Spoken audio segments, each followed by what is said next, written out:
Limited 2Q FY22 earnings conference call hosted by Asian Market Securities Limited. From the management side, we have with us Mr. Shiva Kabra, Joint Managing Director, and Mr. Rahul Khetri, CFO. I now hand the conference to Mr. Rahul for his opening remarks, and then we can open the floor for Q&A. Over to you, Rahul. Thank you. Thank you, Karan. Welcome everyone to the second quarter FY22 earnings conference call of Control Print. We appreciate your taking out time from your busy schedule to attend the call. Hope you and your loved ones are safe and healthy. Mr. Shiva Kabra, Joint Managing Director, joins me on this call. Let us start with a brief on Control Print, followed by specific analysis of the financials of the current quarter, and end with the Q&A session. The detailed presentation has already been put up on our website as well as in the investor presentation notification on the exchanges for this call. For those who are probably reviewing the company for the first time, Control Print is in the niche coding and marking segment, which is an oligopolistic market with 4 major players, 3 of whom are MNCs, and Control Print is the only make-in-India manufacturer. This gives us an advantage to sell our products locally and compete strongly with the other multinational players. We are the only integrated player with capability to manufacture both printers as well as consumables in India, giving us an advantage to share the benefit with our customers. This also gives confidence to customers for long-term partnership with Control Print. We have our manufacturing facilities in Nalagarh in the state of Himachal Pradesh for the manufacturing of printers, and in Guwahati in the state of Assam for the manufacturing of consumables. Both the manufacturing locations are state-of-the-art facilities to produce good quality products. All our consumables are manufactured in the Guwahati plant, and in addition to this, we have also started manufacturing some printers in that location. We have a strong sales and service team of 350 plus engineers across our 11 plus branches, which gives us the advantage to service our customers efficiently and timely, since after-sales service is very critical to ensure that the production lines of the customers continue to function continuously, thereby maintaining customer satisfaction. The 11 plus branches across North, South, East, West and Central India gives us the advantage to be in direct contact with all our customers in a timely manner, since our products are critical to their production process.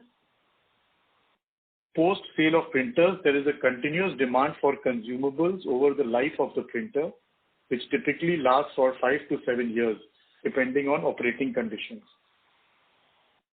We have our complete attention on our customers' requirements to ensure their production is never affected and service requests are attended immediately, thereby gaining our customer confidence. We have an end-to-end ERP system set up with which ensures maximum transparency in accounting, sales and after-sales service, as well as total control from raw material planning and ordering to receivable collections, and is integrated with our CRM system, which gives the confidence to the team, the customers, as well as our auditors and investors. We have a widespread customer base catering to multiple industries like pipes and cables, metal, automotive, food and beverages, FMCG, pharma, etc. And we continuously endeavor to customize our products to reach out to other industries to increase our installed base. We have the entire range of products in our portfolio to meet the coding and marking requirements in the industry. The details are elaborated in our company presentation. As of today, the company has an installed base of 14,000 plus printers across industries, which enables the sales of consumables across the life cycle of the printer. We are very confident that we have the best-in-class products to meet the requirements of most of the substrates, which gives an additional advantage to the customers to do business with Control Print. with a strong foundation and 5 pillars, that is man, machine, material, technology, and finance, well established to augment our business plan, we are confident, continuously striving for greater heights. Sorry. Let me give a brief analysis of the financials of Q2 financial year 21-22.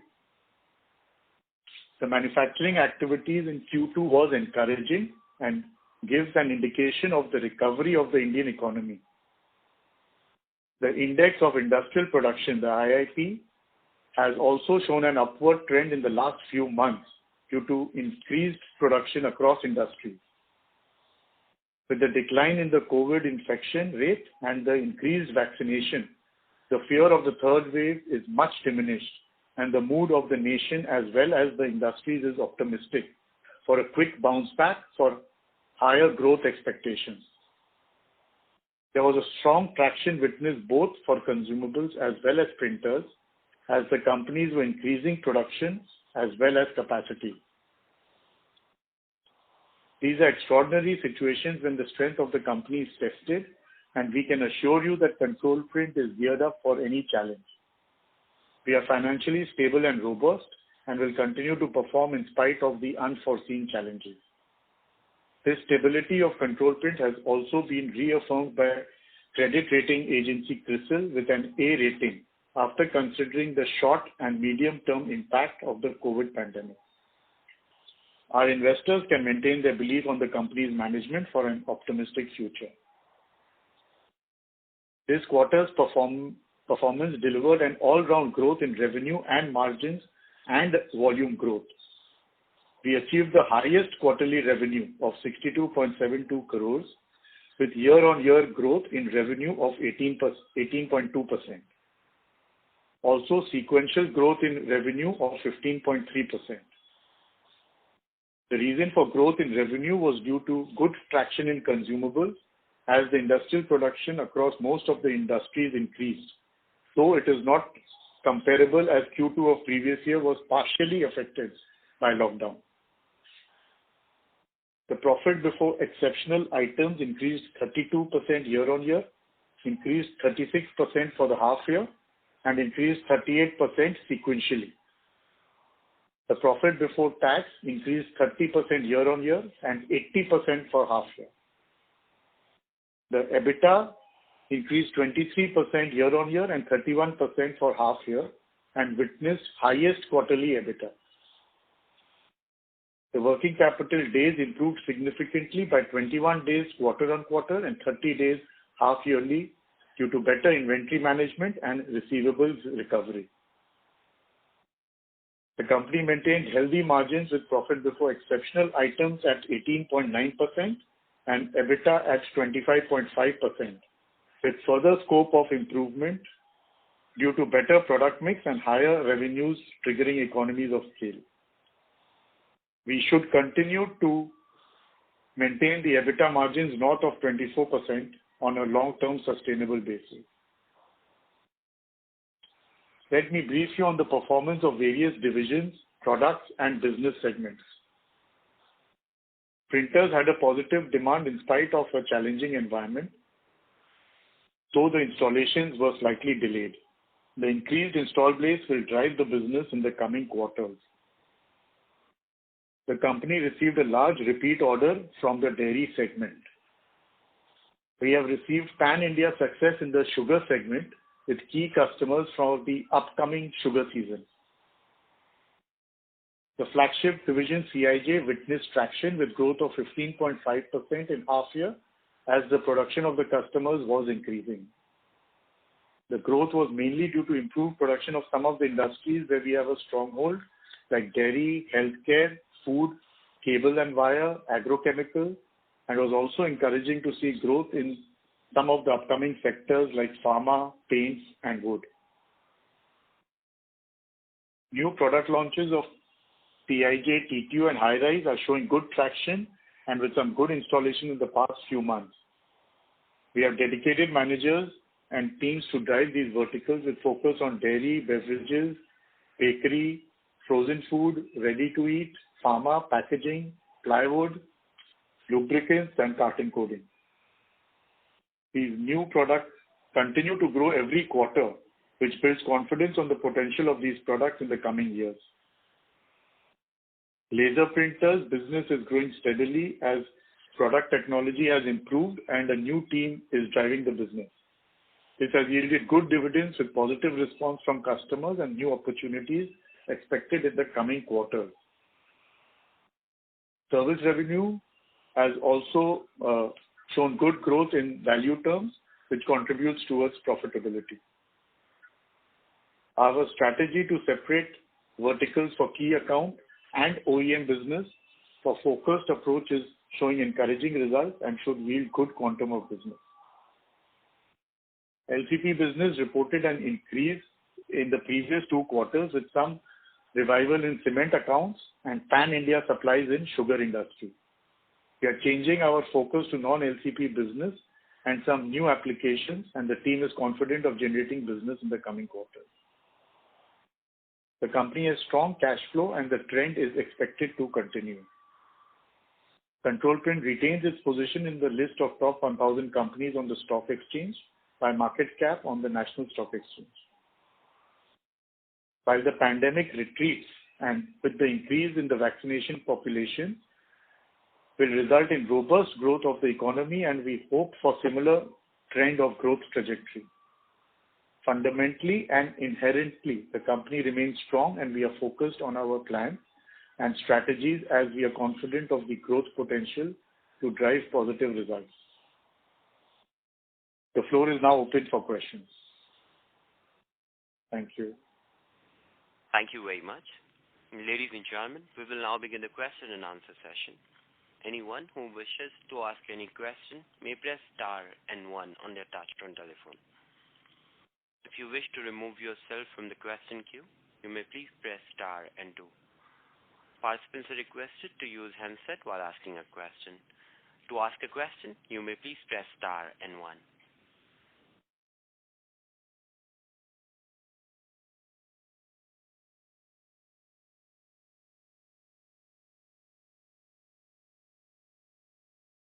We have a first question from the line of Gaurav Shah from Harshad Gandhi Securities. Please go ahead. Hi. First of all, congratulations on a good set of numbers. I have a couple of questions. First is with respect to the EBITDA margin. Do you think that EBITDA margin of around 25% this quarter is sustainable, especially with the energy prices going up recently? And my second question would be with respect to the sales growth. Do you think we can achieve growth of around 25 to 30% going forward with the manufacturing picking up in India? Yeah. Thank you for the question.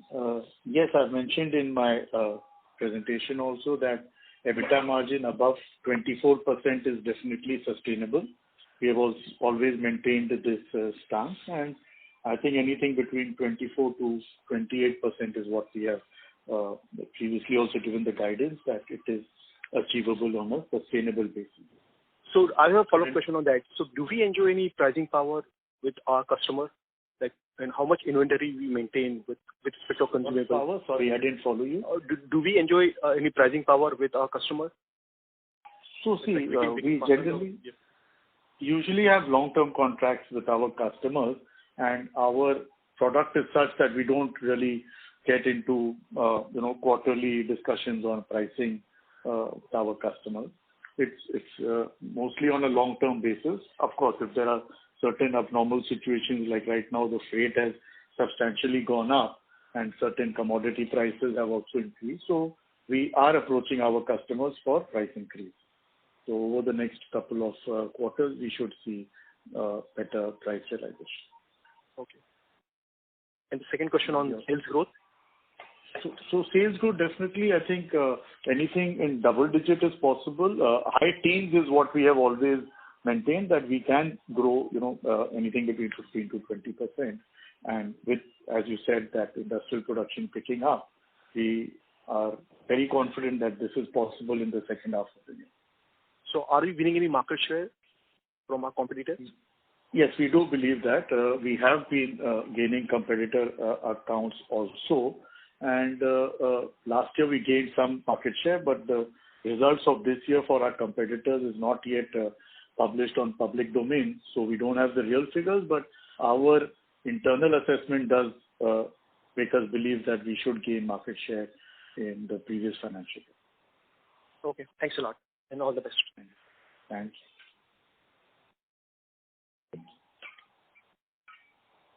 Thank you. A reminder to the participant, to ask a question, you may please press star and 1. The next question is from the line of Swechha Jain from NS Wealth. Please go ahead. Hi, sir. Thank you for giving this opportunity. So I have a few questions. My first question is, would you be able to give us the revenue breakup in terms of the printers and consumables separately? Yes. Should I give that, or you have more questions to ask? I have more questions. So I'll give this and then you can ask them. So for this quarter, our printers breakup would be about 18 to 19%. Our consumables is 51 to 52%. Spares and service would be about 23%, 24%, and about 6-7% on the mark. Okay. So my next question is, like you said, you just guided to the earlier participant's question that we are looking at a sales growth of 15 to 20%. But so what I understand is the market size, the whole overall the industry size is just limited to 1,300 to 1,500 crores. Am I correct, sir? As of now, but it is, as you know, it's growing for the industry. Right. So right. we right. hope in a couple of years they should touch 2,000. Okay. So with that, I just want to understand, even if it's a 2,000 crore kind of an industry over the next 4 to 5 years, so do you think at some point in time our revenue growth would be capped at particular level? If not, then, if you could just give me some sense that how would our revenues grow over the next 5 to 7 years, given that the industry still remains like a 1,500 or 2,000 crore kind of an industry? So just wanted to understand, how overall revenue. Our assessment is that the industry should continue to grow strongly, and this should hit 2,000 to 3,000 crores in the 5 years, as you're saying, maybe 2,000 in a couple of years. And Control Print, like we maintained, is trying for the market share of 25%, which today is at about 19 to 20%. So with a growing industry and our market share increasing, we should be in a strong position 5 years down the line. As of now, we are putting an immediate target to reach 300 crores in the next couple of years, and thereafter we'll go for the 400 mark. So from Control Print's point of view, I think maybe we can hit 400 crores in maybe 4 to 5 years. Right. So I have 2 more questions. Can I ask them, or should I join the queue? I think one more and then maybe you can join. Okay, sure. I'll do that. So just wanted to understand with respect to the mask division, what are we looking at? I mean, do we plan to grow the mask division, or if you could give some color to this, sir? So on the mask division, we've already made our investments, and the machines are already in place. We have our raw material and certifications also. So though we started the mask division in the pandemic as most of a CSR activity. I'll answer that question if that's fine. Yeah, please. I mean, for us, it's not a strategic thing right now. It's there. What is there is there, if I may ask you. And how it goes, but it's not the focus. I think obviously, that's right. So no more. 98% is if you get. Okay. So no further capex or anything on the mask division, right? We did some this year, but that is only to get our certifications for the NIOSH and the FDA. But that is only we do it as a company. We just take everything. So, but there's not it's not like I said, it's not strategic to us. Okay. So I have 2-3 more questions, but I'll just join back the queue. Thank you so much. Thank you very much. The next question is from the line of Devanshu Sampat from Yes Securities. Please go ahead. Hi, good evening, sir. Good evening, Devanshu. Just a few questions from my side. So One is it's great to see the working capital situation and the tightening of the same. Can you throw some light on what initiatives you have taken and whether this is something that is sustainable? So Devanshu, I think Rahul might answer that better. I'll just leave that to him.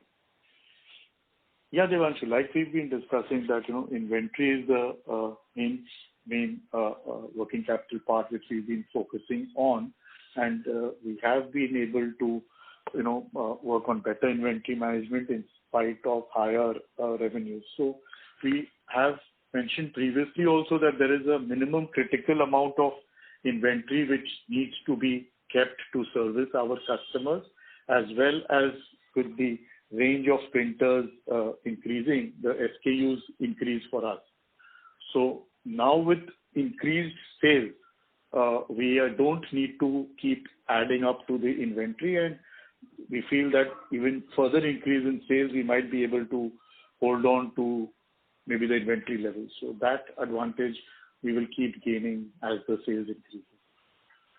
On the working cap, on the receivables front also, we've tightened it up a little bit in terms of approaching our customers faster and putting some pressure for them to release our payments on the due dates. But not as I had mentioned previously also, we were not very bad off in terms of receivables. So that slight improvement there, but the major betterment has come from inventory side. Okay, get that. And just continuing with the question that the previous participant was asking you, right? So I was just thinking about this myself. Maybe you can give me your view on this. So, while the coding and marking business is chugging along, right? It's 1,200, 1,300 crore kind of business, which you're expecting it to reach 2,000. And it's also fair to assume that it's not an easy business to replicate, right? Because you need a considerable support staff and network which is required. But now that we have this in place, are we thinking about anything beyond this category, beyond coding and marking, to leverage on this network that we have? Any thoughts and plans over here? Yeah, so, if I take that question, the market itself is growing at about 10 to 12% a year. Compounded, like if you look at it over a longer period. It might have been a little bit faster earlier. Of course, like the last 2 years is very tricky to predict because of the whole COVID situation. The market has not really grown, I feel, in the last couple of years. It's been quite up and down for us, since March of 2020. But, like overall, we related to manufacturing growth. So, as manufacturing grows, there will be a coding and marking growth, and obviously the second thing which, Rahul explained, same for us, is that, whether we're able to grow our market share in conjunction with the market growth. Now what we've seen is that, for, which I've mentioned some previous calls, as you get about $5,000 to $6,000 per capita GDP, the coding and marking, market grows at about 2 times the manufacturing growth rate. And then it slows down to about 1.5 times to reach about $10,000 to $12,000. And after that, the growth is more in services, not really in manufactured goods. So at that point of time, it sort of, tails the GDP growth. But it's like you said, there is a fair positive cash flow business without really much reinvestments required. So if you're talking from that angle, the profitability versus the free cash flow is quite similar. No, I'm basically what I'm getting at is, expanding your market size, right? Like, okay, you have coding and marking, which is to get from, we were about 18.5% pre-COVID. If I take March 2020, is that correct, Rahul? And then, so we're targeting 25%. Now, the thing is, it's very difficult to predict what happened in the last few, so much time, because first, our competitors are more for, they do file on the ROC. We've not got the results recently. And at the same time, it's been a little bit up and down for everyone. So it's very difficult to read what's happening in the last, so many months. I'll say like since the pandemic began. But obviously the idea is to grow the market share. And, like you said, beyond that, how to leverage our network. So we do have a very strong network. We do have some, potential thoughts of what we could do. But, when we have something very concrete, we'll get back to you on this. That's what I'd say. In the meantime, the idea would be to run our business efficiently and definitely focus on growing our coding and marketing market share. And that's where our focus is. So we were looking at some geographical expansions that sort of gone very, silent because of the COVID. We couldn't travel. We couldn't really, move it forward. Maybe in the coming financial year, we'll look at that again. We were looking at certain other countries. But we are continuously looking at new products and opportunities which are, allied to what we do. Sure. So I was basically asking you a big picture question, maybe from a 3 to 5 year perspective, we're thinking about possibly, any other industrial products that we can get into outside of the coding and marketing. So that's what I was trying to get at. So with the intersection of digital printing and the packaging industry, and obviously what the type of printers and the manufacturing technology and know-how we have is very related to the digital printing industry. But that's a very wide range because even your billboard printers are digital printers, even your home office printers, your laser printers and inkjet printers are digital printers, for example. Then you have specialized applications, especially textiles and other things. So there are certain applications which fit in quite strongly with what we do. I won't really talk about that till we have something concrete out of it on the table. That's one area, and of course we are totally linked to the packaging industry. Because in the end of the day, that's the customers we sell to. We sell to customers, package their products, organized packaging. And so those are the two areas, the adjacencies, which are very close to us. So the option is geographical expansion or to get into these two sectors. If we can think of the right option and the options to take out. Sure. We want to just to add to that, we're just keeping our eyes and ears open. And if there's anything concrete, we'll update. But at the same time, I'll just say that if any of you feel that there is any opportunity, please do reach out to us. Sure. For inorganic options. And so just the last question from my side. So, over the last 18 months, of course, the markets have been fairly favorable. They moved up quite a bit. And if you notice, Control Print's valuations have been still in the low to mid-teens band. And, relatively, for a business that we are in, steady business, earning the good return ratios and good balance sheet and everything. So just want to, if the management is thinking about sending out some signal to the market, either a buyback or probably the management probably looking at increasing stake. Any thoughts about this, especially considering that, we're generating about 30-35 crores of cash each year with no major cash requirement, as you said, to take us to the targeted revenue figure. So any thoughts on this? Shivanju, these are price-sensitive discussions, and we're not doing it on this call. Once the board takes a decision, we will inform the markets. Yeah, I think, we have also increased our dividend consistently. And we are, I don't know what the percentage would be, but, we do have some sort of a dividend policy, distribution policy in place, in accordance with the rules. And so the idea would be, to make sure that if we don't find any opportunity in front of us that, cannot be available, then I think we would definitely reward shareholders. I can, assure you of that. But if we find, growth opportunities available, whether inorganic or, like I said, in adjacencies, then we have a definite plan, which we also can look at, then, we will also look at that. So that's my answer to you. But, at the moment, there's absolutely nothing concrete, and that would be something that the directors would, take that call on, if that situation came and, we have cash which we cannot deploy effectively.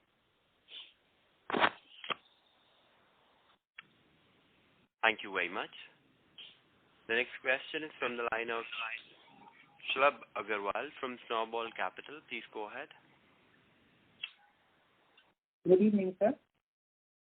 Good evening. My first question is, so we acquired a small company a couple of months back.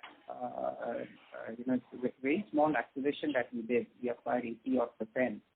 Can you just give us some sense on, why this acquisition was made? Were they making inks for us? Because it seems they are making inks for other brands also. So some insights into that will be helpful. Shiva, you'll take that? Yeah, sure.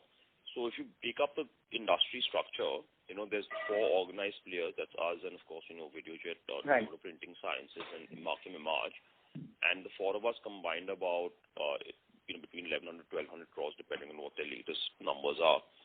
Correct. And then the rest of the industry is about 300 to 400 crores. So it's a 1,500 crore industry. It's about 25% of the industry is in that what we call unorganized segment. And so essentially, the biggest company in the unorganized segment was a company called Jettings. They ran into some issues during the COVID time, and the CEO of that company quit because of some differences with the investor of that company. So I won't get into the exact reason, but essentially he quit and he started his own business. And because he knows this area, it's an area which we are not really present in. You can say it's a more price-sensitive area, and so we have taken the option to sort of launch a second brand targeted at that segment of the market. But it's totally disconnected. So Control Print is only like a manufacturing partner for this company. Like we own it, we are the owner of it, and we're a manufacturing partner, but it's not part of the Control Print network. If you get what I'm saying, so it's more targeted, a slightly different segment of the market is what I'll say, which we couldn't get into, without either lowering our service quality levels or and our pricing levels and so on and so forth. So but those guys are. Yeah, so there are sometimes the customers who are a little bit more price sensitive and who have higher service requirements and so on, or more of that. And then there are the type of customers we have who are more 24/7, and what they care about is that at the end they just want reliability, 1, 2, and 3, and then all the other questions come in. So that's the Jettings brand will now be owned by Control? No. Jettings was the company that he was the CEO of, and he separated and started this new company called ICIPL.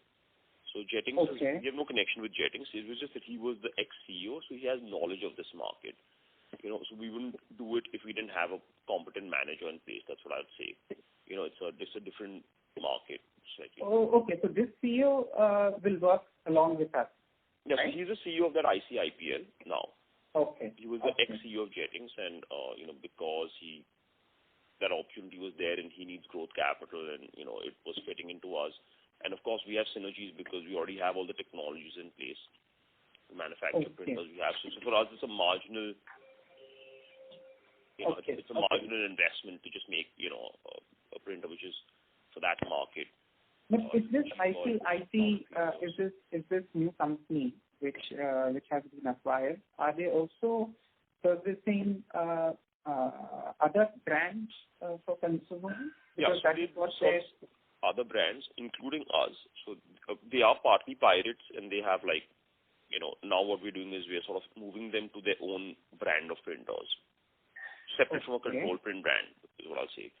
So suppose they were selling under the name of, I don't know, Samsung, now they started a new brand called Galaxy or something, so that's like that company's Galaxy, or like Huawei was and Honor, like they run as 2 separate companies. We are like Huawei, and that's Honor.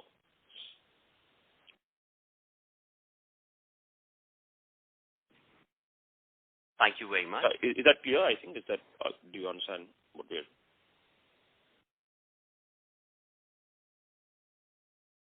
So shall we go ahead for the next question? Yeah. Thank you. In the interest of time and fairness to all participants, please restrict your question to 2 per participant. A reminder for the participant to ask a question, you may please press star and 1. The next question is from the line of Jayesh Gandhi from Harshad Gandhi Securities. Please go ahead. Congratulations on good set of numbers, and thank you for taking my question. Thank you. So I just want to I have a couple of questions. The first is the tax advantage which we are enjoying.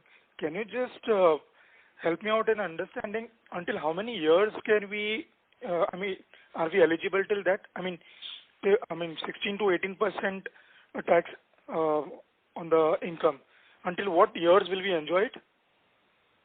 So currently it is up till 2025 for our Guwahati facility that we set up. It was a 10-year tax advantage. But on the cash flow, if we have to say that the MAT credit can be carried forward for 15 years after 2025. So maybe it can go up to 2040, depending on how much MAT credit we accumulate. As of now, I feel that we should cross about 100 crores of cash credit by 2025. So the MAT credit we are right now, it's only going to kick in after 2025. So till 2025, there's no question. It is purely paid on MAT basis. And after 2025, we will get the MAT credit advantage on the cash flow, which can be for another 15 years up till 2040. Okay, I got it. And there is one line item which is finance cost in our profit and loss account. While we don't have any debt, neither short term or long term, can you just help me out in understanding what is that?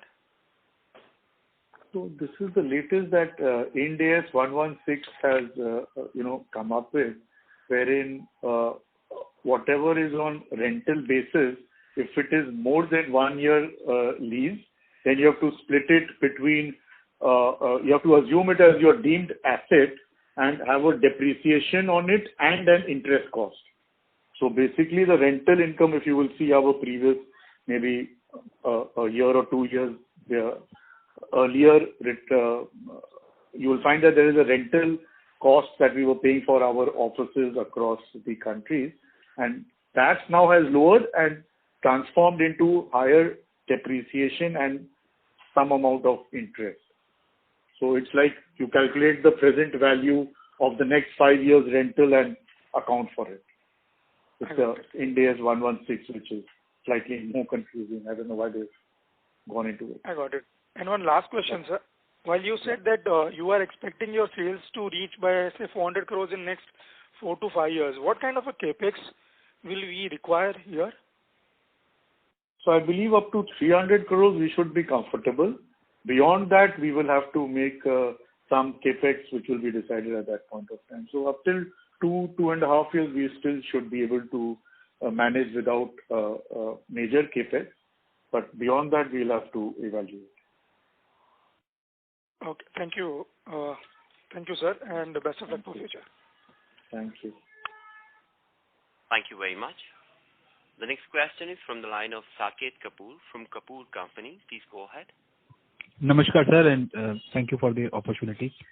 Sir, firstly, if I could just, yes, sir, if I could sum up, sir, earlier in the call, sir, we were looking for that direction wherein we could be more confident of this being a linear trend going forward.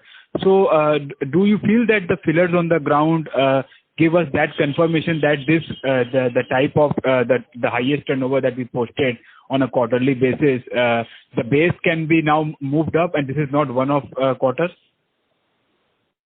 Yeah, I strongly believe that this is not our best, and there is definitely scope of further increase. Okay, sir. Even at the current installed base, we should do better. Things have improved, but some of the industries where we have a strong installed base is still not at optimum, and we hope to see improvement in the second half. Sir, you spoke about this dairy business part in sugar. So out of the total pie, sir, what percentage would be we will be catering to them, sir, the dairy and the sugar business as of now? See, honestly, sugar is seasonal.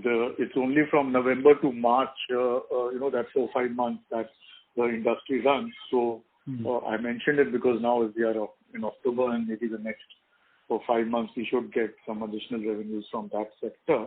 So again, it's not a big pie, but next couple of quarters it will be some additional revenues coming in.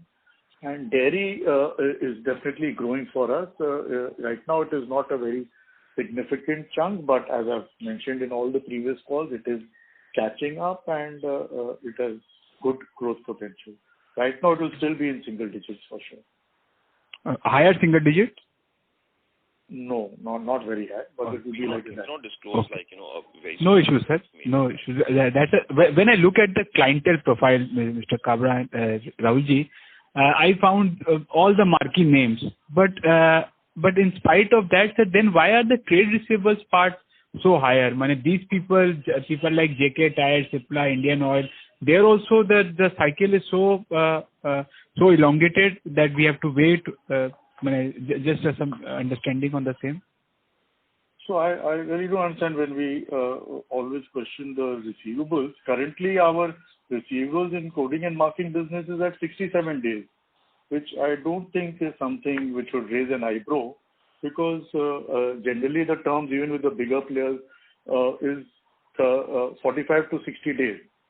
And once we consider the transit time from Guwahati to some of the locations, it is 10 to 15 days. So, people only start counting after it receives in their factory and the ERP system, books the bill. So I think 67 days is a good pan-India based receivable days. Right, sir. One thing on it can come down by a few days, but it's not going to come down to 35 days. Okay, sir. Because what I felt is that it is a necessary component, so we can never look for a cash and carry mode here. That was my understanding. Even it is the need, because without that the production lines and all things will not proceed. So we can't command that kind of urgency in that sense. Depending upon this being a key component. We can command the model that you're mentioning, but we like to be cordial with our customers, and because it's a long-term partnership, if we will over-pressurize them to gain some additional cash flows, we might lose the customer to our competitors. So I don't think that's a prudent strategy. We would like to continue with slight credit terms. It always helps in the long-term sustainable business. And our cash flows are not stressed, so we don't need to really disrupt things. Sure. Thank you very much, sir. The next question is from the line of Anish Jobalia from Banyan Capital Advisor. Please go ahead. Good evening, sir. Thank you for the opportunity to speak with you, and congratulations for the highest quarterly revenue as well as robust margins. So I would like to keep my questions related to the margins. Now, as for presentation, we had a favorable product mix in this quarter, and hence, is there any reason which could help to understand the gross margin decline on year-on-year as well as basis? Just could you repeat the last few words, the gross margin? Yeah, so just if you could help to understand why the gross margin declined on a year-on-year as well as a sequential basis. So despite it's like a slight drop. I do agree with you. Gross margins, there is a slight drop, but that is mostly because some of the components globally, that there is a shortage of the semiconductors, and a lot of electronic components are affected because of that, and an increase in the global freight rate. So these two components have definitely affected us, and the prices have gone up, which I mentioned that we are now starting to discuss with our customers to, pass on a marginal price increase. We haven't previously done it for the last couple of years, but now it's a scenario where we would like to approach the customers since it's a global trend. Fantastic. So, sir, is that this problem is likely to get corrected in H2, and because of which our margins are only going to be better, say, versus H1 at the. So your voice is breaking. Yeah, your voice is breaking. So. Better? Are you able to hear me now? Hello. Yeah, I can hear you now. Okay, thank you. So I just want to check, sir, that can we say that these problems are getting corrected, say in H2, because of which the gross margins will actually revert to a higher potential than what we did in this quarter, and operating leverage also is likely to play in our favor because of that. The margins will be better in H2. Is that the right expectation? So my view is that I think, Rahul, and we hopeful that we should do better sales in the second half than we did in the first half, because we were badly affected in Q1 and even all the way through July, I'd say. so we are hoping for an increase in sales in the second half, but I have to be honest, like, as far as this issue of the components and the shortage we are facing of the microprocessors, it's only becoming worse right now for us to get all our semiconductors in place. We're paying a lot of premium to actually just make sure that our production doesn't stop. So I don't see things changing like, till for like another 3-4 months. I don't know what's happening exactly. We're getting it, but we have to pay more money for everything. So yeah, like adding to what Mr. Shiva is saying, right now the market is very volatile, and getting components is our first priority. We have got some, things lined up, and they seem to be, it should not affect us as such in terms of supplies, but it has to be very closely monitored, and price is highly fluctuating. So at least for the next 6 months, we might have to still pay slightly higher prices, and we're not sure if gross margins can improve. Okay. Maybe next year will be better visibility. Yeah, there's also been some freight costs, I think. Rahul might say that, but I think also like that has also affected us. Not hugely, but to some extent. Yeah, freights both for sea freights and air freights have drastically gone up, which again we are in discussion with our customers. Oh, fantastic. So, sir, and if I were to... I'm sorry to interrupt, Anish. Would you like to come back in the queue? Okay, sure. Thank you. Thank you. The next question is from the line of Jatin K. from Alpha Capital. Please go ahead. Hello, sir. Congrats for a good set of numbers. While most of the questions have been answered, just one question. What is our capacity utilization currently, and what will be the peak revenue at 100% utilization? So at our printer factory in Nalagarh, we will be about 75 to 80%. And in our Guwahati facility, we'll still be at about 50-55%. But peak, according to us, should cross 300 crores. Beyond that, we will have to look at more capex. Sure, sir. And so given we have good balance sheet, good as in debt-free and low free cash flow needs, so my suggestion would be we should, as in we are giving good dividend, we are maintaining around 50% dividend payout. Still, my suggestion would be, given the market price where it is, we should consider a buyback and all. We will let the board know of your suggestion. Thank you. Thank you, sir. Thank you, and all the best. Thanks.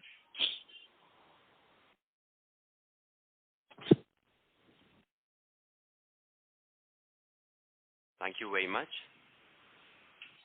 We have a next question from the line of Sricha Jain from NS Wealth. Please go ahead. Hi, sir. Sir, I wanted to understand with respect to the printers, that we sell. You said the life cycle is typically 5 to 7 years. So, wanted to understand what typically happens to the printer at the end of the life cycle.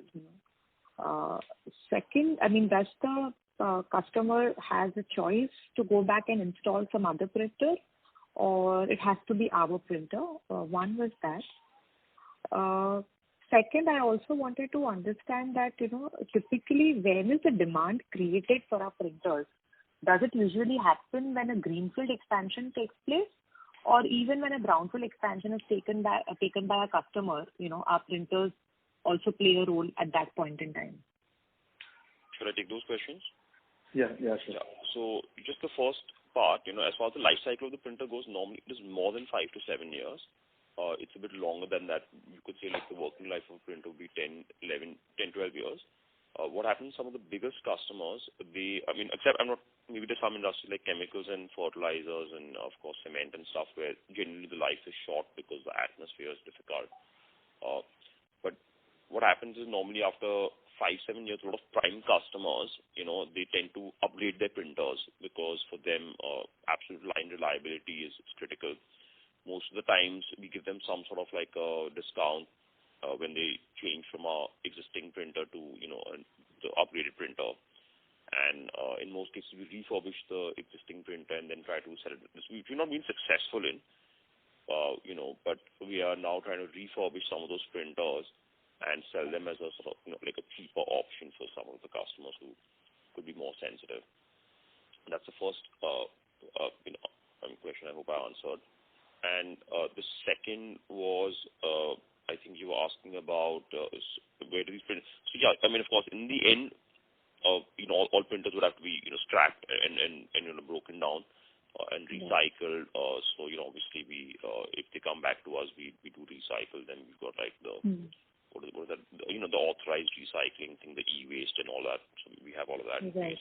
Right. And there was one other element to your question. If you can repeat the end part. Yeah, the last part was, when is the demand generated for our printers? Is it typically at a greenfield expansion or even when a customer do a brownfield expansion? Yeah, so any new manufacturing line requires a printer. So each line, because you're printing on the production line itself, so most customers, what they do is set up a factory, especially nowadays they acquire like extra space, with the view that I'll set up like say 5 or 6 production lines, and as and when demand keeps increasing, I've already got the space to keep adding like more sheds and more printers. So the brownfield expansion will continue for some time to come. And of course, greenfield is obviously always going to require printers. So both of those, as long as there's any manufacturing capacity increase, you require more additional printers for that. So both would cause an increase. Also, just to add, Shiva, also on existing products which were not being printed earlier are now getting into printing. So even an existing factory can have a requirement. So yeah, that is actually a big source of demand for us, because in India there's still a move from unorganized packaging to organized packaging, and in organized packaging there's a move towards from pre-printed or older technology still towards digital technology. So that's also Okay. So I just need 2 more data points. If you could help me with the number of printers that we sold in Q2 and the revenue from the mass segment. I think you did mention this number, but I kind of missed it out. Yeah, so I think the 20% of the revenue was approx from printers, like I think about 2-3% approximately from the mass. Okay. Yeah. And the number of printers, maybe in Q1 the mass was slightly more than 3%, but whatever. I think that's about it. So the quantity of printers was about 750 plus, about 750, 775 printers. Thank you very much. Quite similar to the Q2 numbers, Q1 numbers. Thank you very much. In the interest of time and fairness to all participants, please restrict your question to 1 per participant.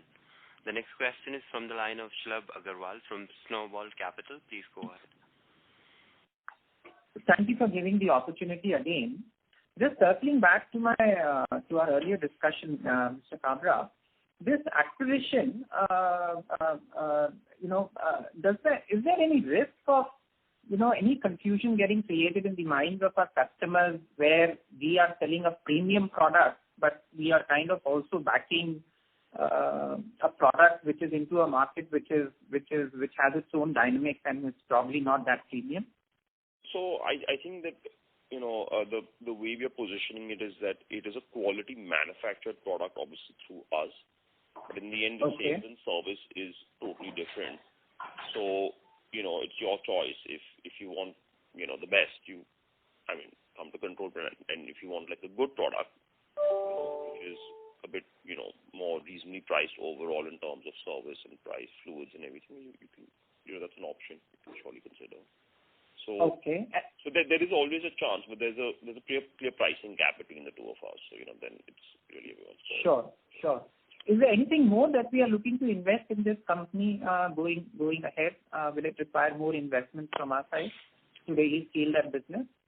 So right now it's in a loss-making phase as it grows, because I don't know if you all know our business, but if you don't hit a certain number of printers installed, the costs are significantly higher than your revenues.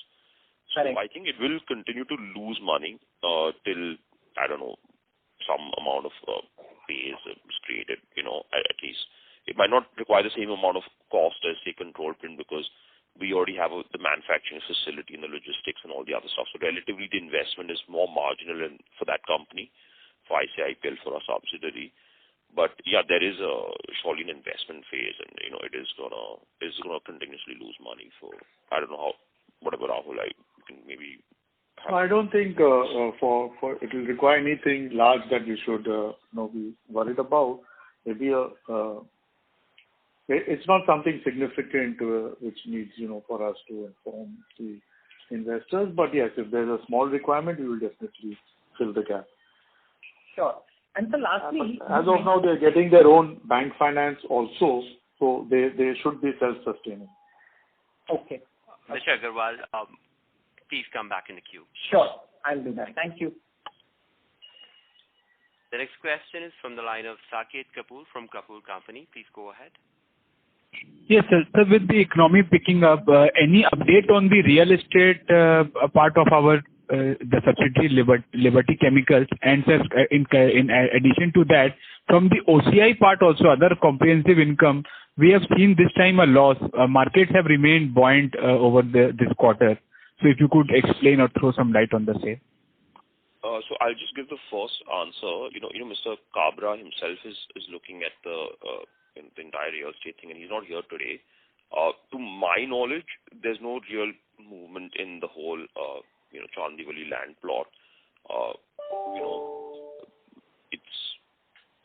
There's some litigation we're trying to get to this quarter, and the thing is, the whole court system has stopped, frankly, for the last, at least for like non-urgent cases for the last 18, 20 months. So that's not really moved one way or the other. Maybe I think now things, hearings might start again, and courts might go back to normal. Maybe some movement there.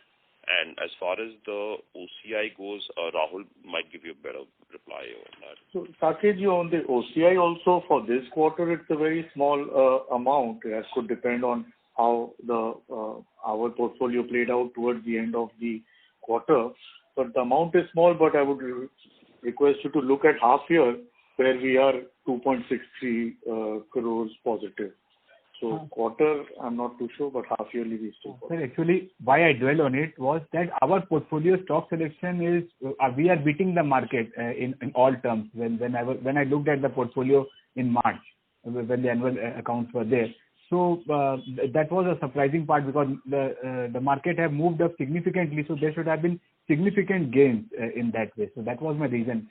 Even on a quarterly, we've done gains, Saketji, in half year.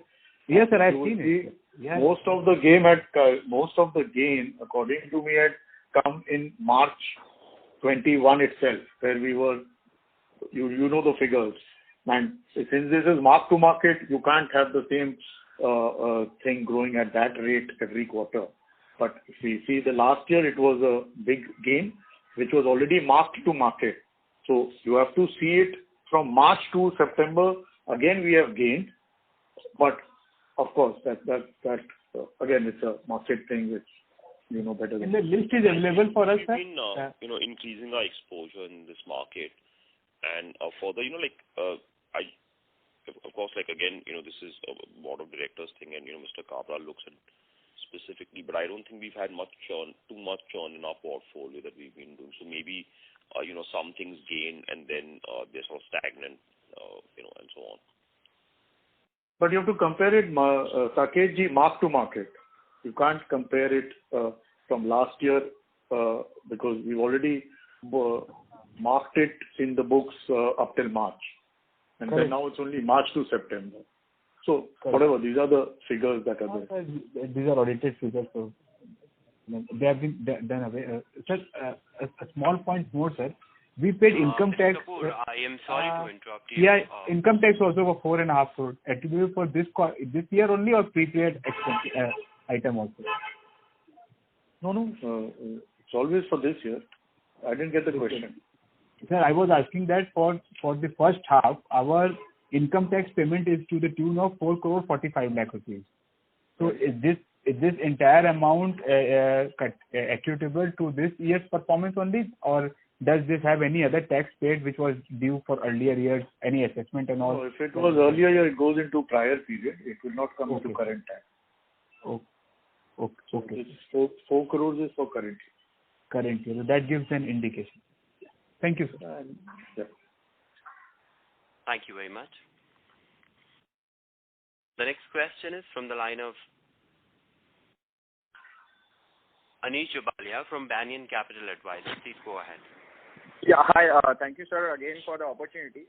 My question around margins, I could not complete last time. So, if I were to again think from the longer term perspective, and you're already confident of reaching, say, 400 crores of revenue in the next 5 years.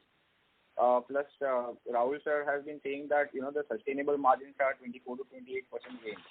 So, it would be very helpful to understand from you that how should we think about the margin trajectory going forward, given that the revenues are on an increasing trend. So can we expect that the margins also will be an increasing trend along with that? Because our incremental contribution is from higher margin products, like the new products that we have, like TIJ, TTO, etc. Plus, there is also an operating leverage potential. So how should we think about, say, over the next 5 years, what can our margins be in the base case, like in a realistic scenario?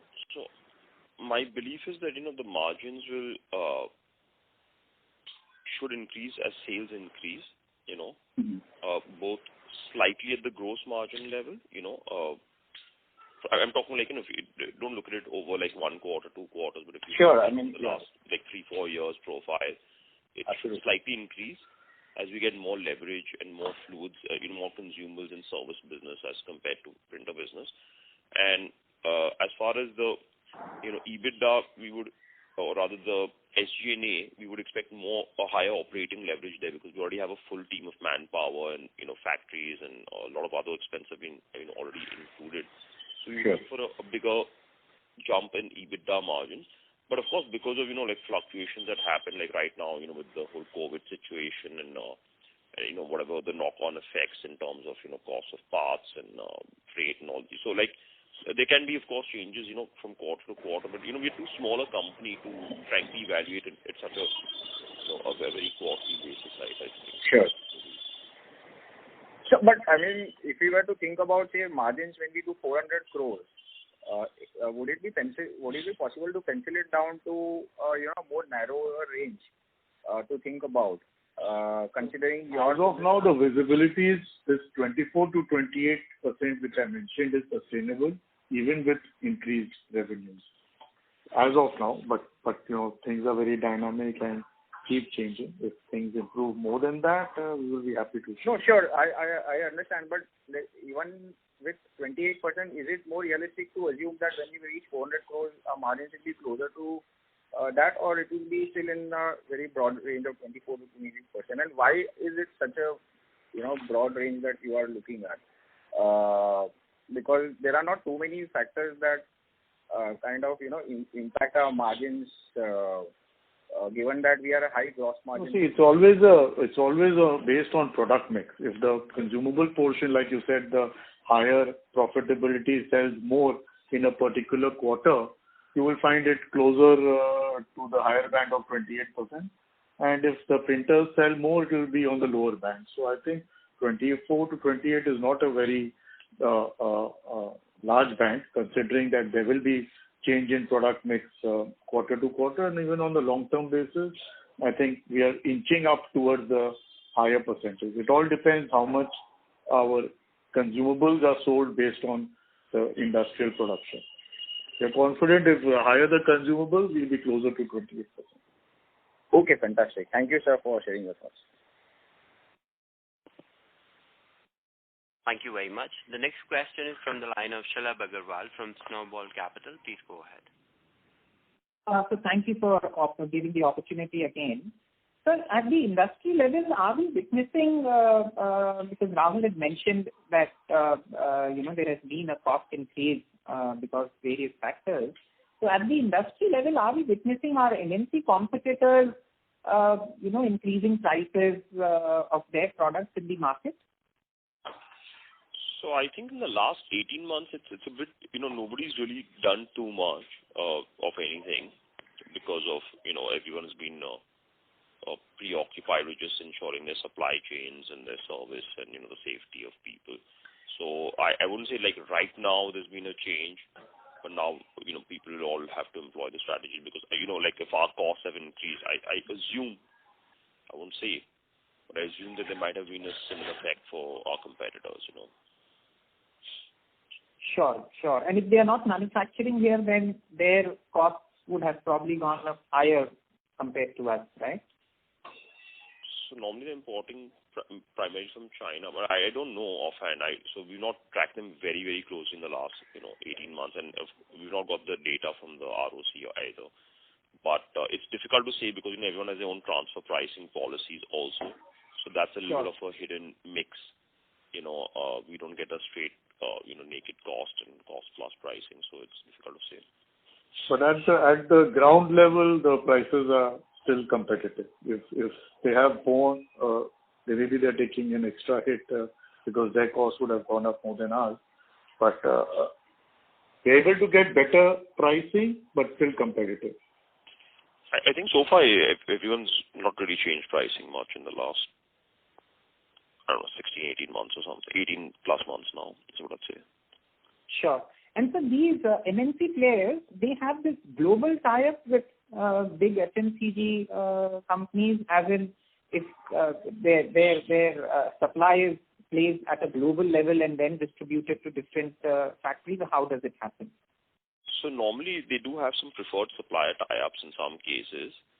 So there are some companies like Coke and Nestle or P&G who do have that, but it's not like like when it comes to big operation like India, right. Then everyone wants their own local service and support and whoever they are most comfortable with. So there are a lot of companies like Unilever, or Pepsi or so on, where we supply a lot of printers there, even though they do have like some sort of a tie-up, because in the end, it's not a monopolistic thing. It's like a preferred supply arrangement, and preferred could depend on what the local factory manager prefers. So in the end, everyone will go for whatever they think is their best supplier, and but there are loads of companies like Ferrero and so on, like who do have some Lactalis, who do have technically a tie-up, but they are using our printers largely. So I think so sometimes those things matter, but I wouldn't say like it's in the end, like if everything works smoothly, then nobody cares, is what I'd say. And in general, Indian pricing frankly is much lower than the global pricing arrangements. So even the local companies like to ignore those arrangements, because if they give the global pricing here, they won't have any sales, because obviously we sell at X and they are selling at X, and the global agreement is like 2.5x, then why would they, buy that?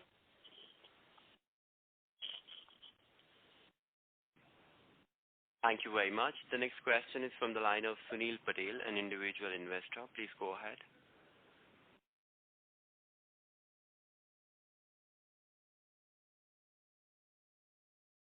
Mr. Patel, please go ahead with your question. As there is no response from current participant, we'll move on to the next question. That is from the line of Saket Kapoor from Kapoor Company. Please go ahead. Yeah, Rahulji, you told about this non-LCP business. I missed that link. What were you trying to convey?